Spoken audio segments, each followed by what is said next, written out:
Hello, wildlings. I'm your Creepsmith, and you found my Fear Forge. Lucky you.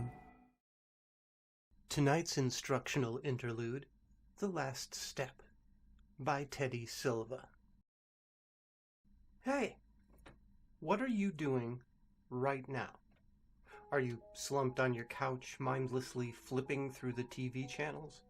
Are you tiredly scrolling through your Facebook feed for the 50th time today? Well, shut that stuff down and get off your lazy bum, because tonight we're going on an adventure. What? It's 1 in the morning? Yeah, I'm quite aware, but these types of adventures can only happen so late at night. You see, this is the time when all the creatures that dare not be seen during the day can come out to play. With you. This is the time when the thick velvet darkness of night will gladly wrap its fingers around you protectively, or the thing following behind you. Everything that hides from the light can safely crawl out from their hiding spots, so they can find you, feed on your fear. This is the only time when you can see them up close. Is it safe, you ask? Just listen to my directions, you'll be fine. Listen to my words and you can make a friend for life and live to tell the tale. Alright, got your shoes on, your jacket zipped up tight? Good. 'Cause it's time to head out. You won't have to walk for very long on this adventure. Why? Because the thing that we're going to visit doesn't live very far from you. You've probably walked past its hideout many times during the day without noticing. But don't worry, you're not the only one. You see, it lives on anonymity. You haven't seen it, but it has seen you hundreds of times. It knows your face by heart, from the deep color of your eyes to that freckle you have on your cheek. But don't worry, it's this creature's knowledge of you that will keep you alive. Long enough for you to get away, that is. Why? You sure ask a lot of questions. But I'll tell you, this thing has lived alone for so long, crawling around in the suffocating, dark, musty rooms underground. It moans and groans as it moves, those long, sharp nails screeching as they're dragged across the cracked concrete floors. Its wrinkled claws have been covered in blood so many times that the skin on its hands is no longer white, but a dark, dark red. So red that it looks black. You see, it has no one, but that's for the best, since its desire for company is sometimes overruled by its thirst for blood. Your blood, really. Human blood, anyway. Oh look, you made it. Surprised? Yeah, I can see the recognition on your face. Yes, this is the building just a few streets down from your home. The one that's always in a state of renovation. But, is it? Really? Have you ever seen anyone go in, or better yet, come out? Ah, now you're starting to remember. Whenever you walked by this building, did a feeling of unease start to creep over you? That sense that someone or something was watching you?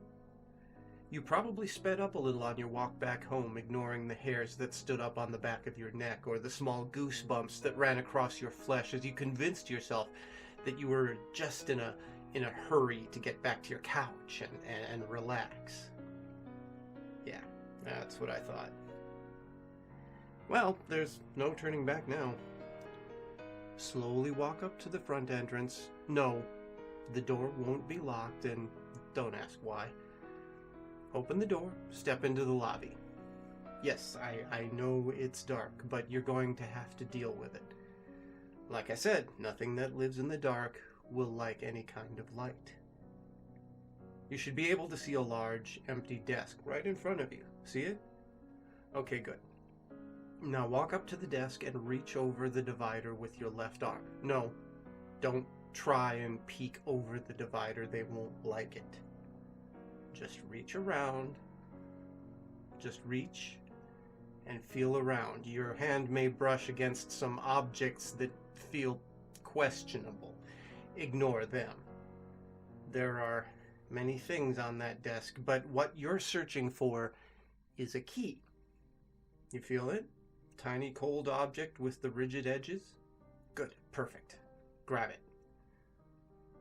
Wait, don't pull your hand back yet. There's one more thing to grab if you want to walk out of this mostly intact. There should be something that feels like a small glass bottle. Don't ask what's inside it, just get it. Okay, good. Now you can pull your hand back. Make sure to put both the key and the bottle safely in your pocket before you move on. Now there is a specific door that you're going to have to find in order to continue your adventure. Blink for a second and it's easy to miss, but don't worry, that's why I'm here. Walk down the corridor adjacent to the lobby. It should be lined with various doors, but don't try to open any of them. They're all locked for a reason.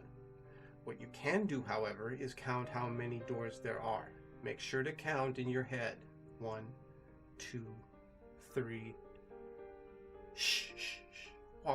Walk quieter. Your footsteps are echoing off the marble floors too loudly. You can't let it know that you're here yet.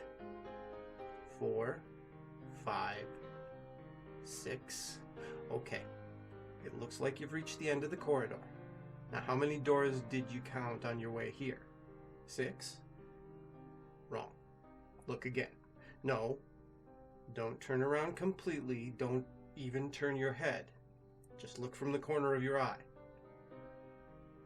Right there. You see it? That little black door hiding right behind you? That's the one. What's that? You're unsure about this. But you've come so far. There's no point in turning back now. In fact, you can't turn back now.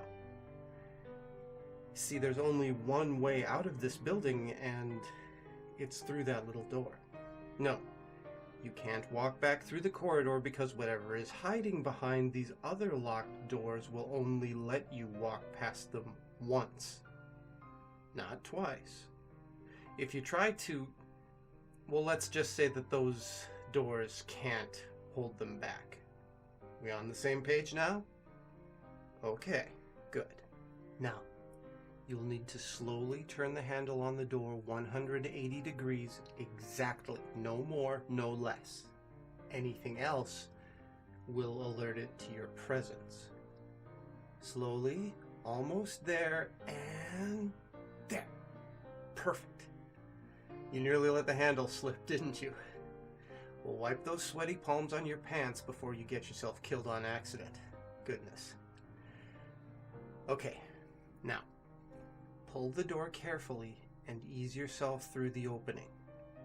There will be a musty odor that'll wash over you, so try and take shallow breaths if it gets too overwhelming. What's the smell? Well, I'm honestly not sure.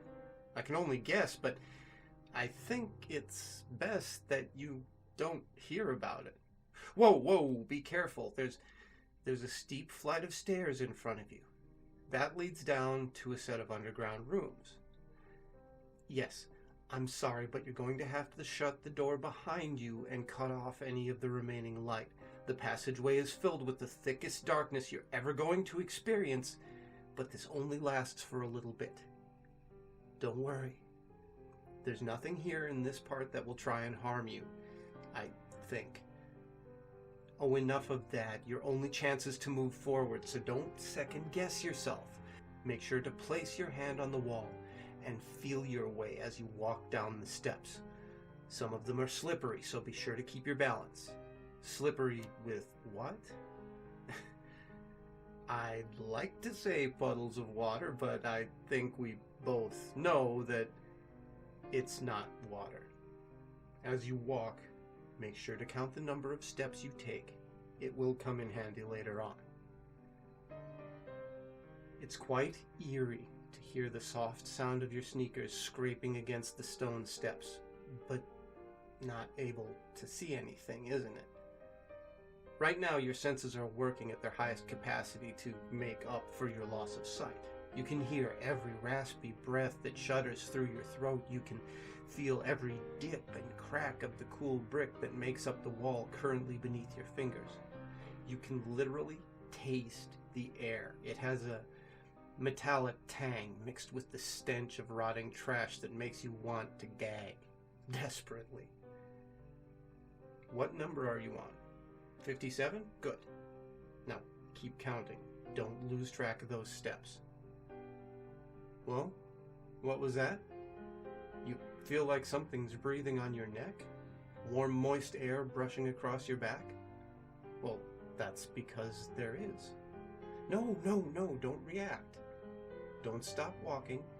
Yes, I did say that nothing would harm you. I didn't say that there was nothing that couldn't harm you. Just keep counting your steps. It'll keep you sane.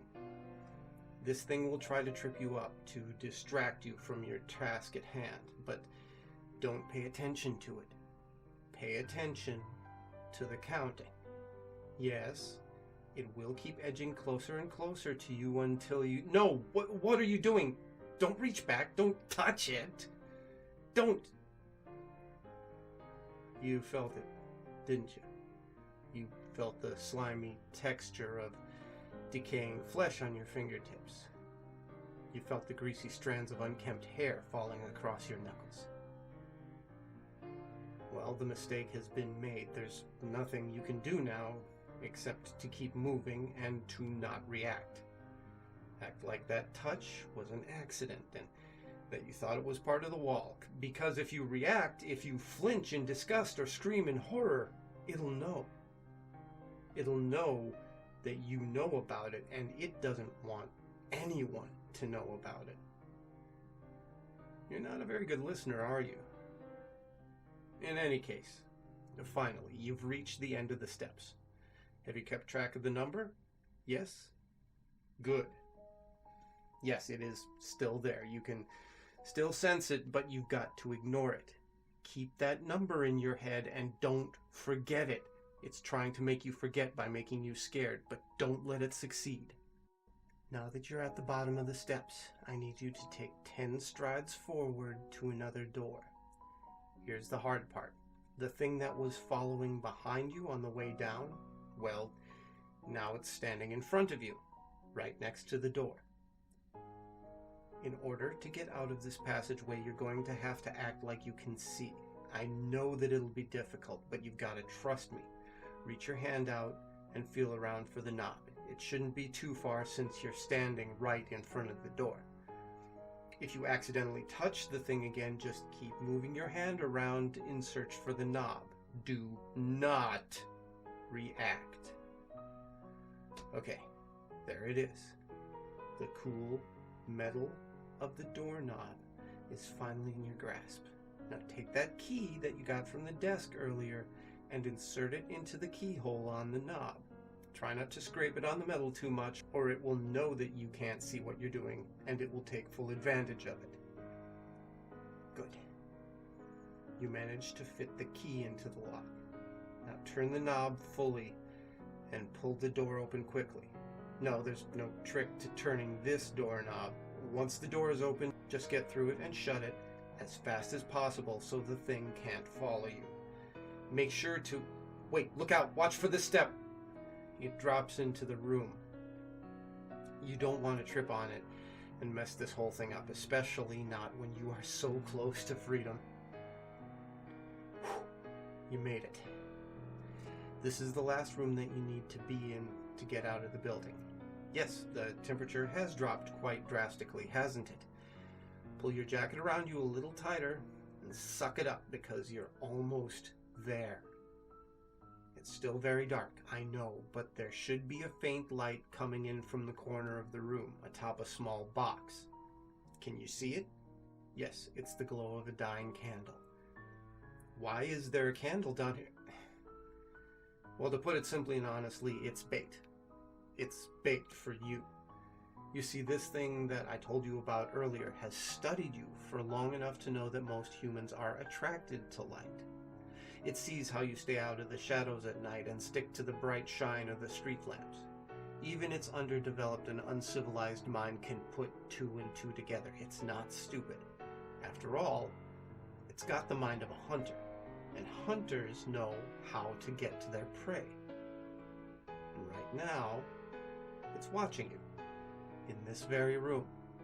You can't see it, and you can't hear it because it knows how to hide. It's perfected the art of hiding.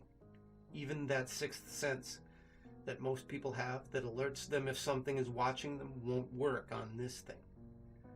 Now carefully walk over to the light.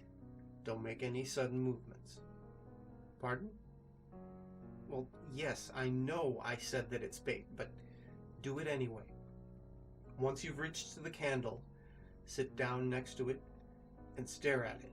Don't try and look at anything else because you won't see anything. The darkness is too thick to reveal anything. Now I know you're probably scared at this point. You can feel your heart beating rapidly, desperately trying to burst out of your chest with anxiety. Adrenaline is coursing through your veins at 100 miles per hour, warming your muscles up and keeping your mind sharp. Your brain is ready to make the split-second decision of fight or flight, but don't. No, don't pay attention to any of that. Just pay attention to one thing. Remember that number from earlier? The number of steps? Good. Now take that bottle out from your pocket. Yes, the one you got from the desk.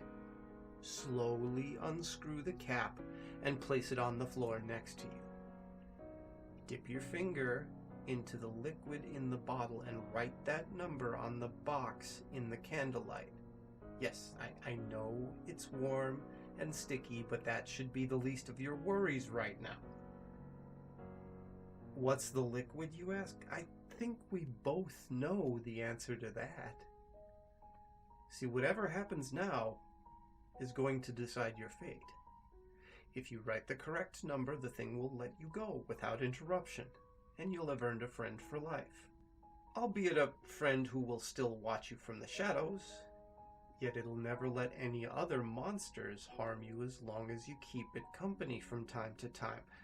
But if you write the wrong number down, well, let's just hope you get it right, because if not, there's nothing I can do to help you.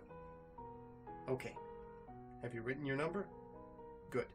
Close the bottle, set it down next to the box, and wait. That's right, you have to wait. It's currently crawling around the room to take a look at the number. In fact, it's actually right next to you at the moment, studying the figure that you jotted down. Quite disturbing, no? Even with the candlelight, you won't be able to see it, and you definitely can't hear it, but maybe, just maybe, if you try hard enough, you might be able to smell it. Go on. Go ahead, take a whiff. There. You could smell it, couldn't you? That faint stench of rotting meat and the general stench of death. Try even harder, and you'll be able to feel it. Because you see right now, it's running the edge of its razor-sharp nails right next to the skin of your throat. Oh, you thought those goosebumps on your neck were from the cold temperature in the room. No, it's because your body somehow knows that this thing is sitting next to you. That it's reaching out for you with its claws.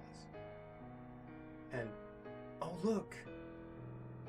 I believe it's made a decision and... Oh, I'm so sorry. That's not the right number. Yeah. Yes, you heard me right. You wrote down the wrong number. You were one off. How, you ask? Oh, dear, I forgot to tell you to count the step that you almost tripped on, didn't I? Oh, my apologies. You really did seem like a nice person, but unfortunately, I can't afford to lose this thing's friendship. After all, who's going to protect me from the monsters. Hey, what you doing tonight? Come on out, have a few laughs. Oh boy. Stay scary, my wildlings, and make the most of your nights.